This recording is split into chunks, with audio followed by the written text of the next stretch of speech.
درود بر شما دوستان گرامی. ایدی حقیقی فوتبال برای مخلصان تاجیکستان نزدیک می شود و امروز در دو شهر عربستان سعودی بازی‌های لیگ چمپیون‌های آسیا شروع می‌گردند و در اولین وقوعی پختکور توشکان با سپاهان ایران وارد میدان می‌شوند.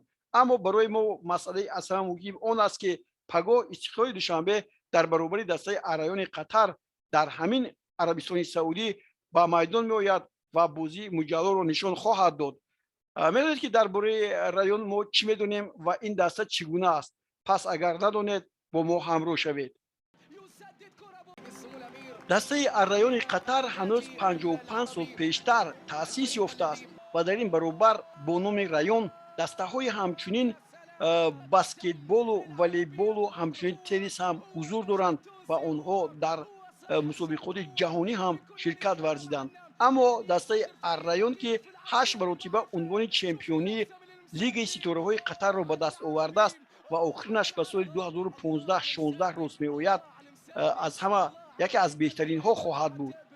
این دسته توانسته است که در گرفتن جام قطر همچنین 6 مرتبه پیروزی به دست آورد.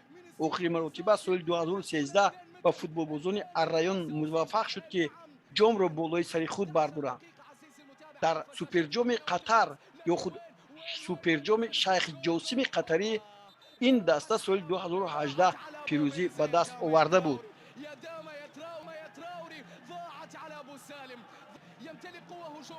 در لیگ چمپیون‌های آسیا سال 2019 وارد رقابت‌ها شد و در وقوعی‌های پلی آف بر سایپای ایران با حساب 3-1 پیروزی به دست آورد و در مقابل در این برابر در گروه ب با دسته‌های الاتحاد، لوکوموتیو توشکان، الوحده روبرو شد.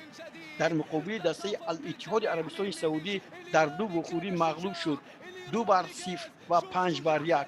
لوکوموتیو توشکان را با حساب 2-1 و 3-2 شکست داد و در مقابل الوحده امارات یک بازی را باخت با حساب 2-1 و در بازی دیگر با حساب 4-3 ظفر یافت. اما در وقوعی‌های پلی آف در سال 2020 با حساب 5-0 از دسته استقلال ایران شکست خورد و اکنون با استقلال تاجیکستان بازی میکند. در حیط این دسته بازیگران اجنبی زیادی رو میبینیم. شجاع خلیلزاده از جمهوری اسلامی ایران، این بازیگری خیلی حرفه‌ای دسته منتخب ایران است. در اینجا در خط محافظت بازی میکند. در این برابر از الجزایر وسیم ابراهیمی که یکی از بازیگران فعال و نامدار هست هنرنمایی خود را نشان میدهد. اما خامس رودریگز بازیگری که در کارنامه‌اش اشتراکش هم حتی گفته ممکن است در دسته‌های رئال مادرید و پورتو و اورتون و بایر میونخ بود، حالا از سال 2021 در حیط دسته الرایان قطر بازی میکند و الکی 11 وقوعی گذرانیده 4 گل هم زده است. بازیگری دسته منتخب کلمبیا میباشد. با این نگاه نکرده در حیط این دسته باز یک بازیگری دیگر یوهان بولی از کشور ساحلی اوچ یا خود کت دیوار هم اینجا شرکت می‌ورزد. در باره استیون نزونزی که از فرانسه است چیزی دیگری هم گفتنی هستیم. این بازیگر هم هر لحظه به میدان می‌آید و در حیط این دسته از سال 2021 است 15 بازی انجام داده است و از دسته رن به این دسته گزارش انجام داده است.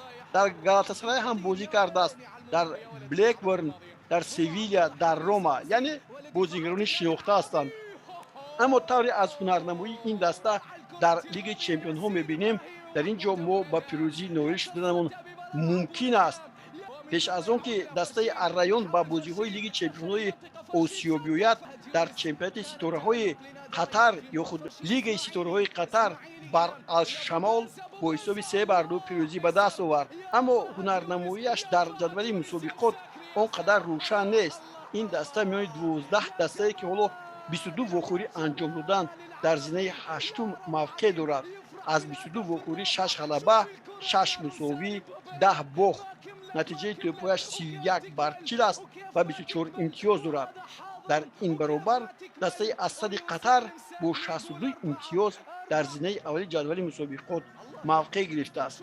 طوری می‌بینیم در مقابل این دسته بازی کردن ممکن است و امید داریم که فوتبال‌بازان دسته استقلال با یک هنرنمایی زیبایشان اولین 3 امتیاز را از رایون خواهند گرفت.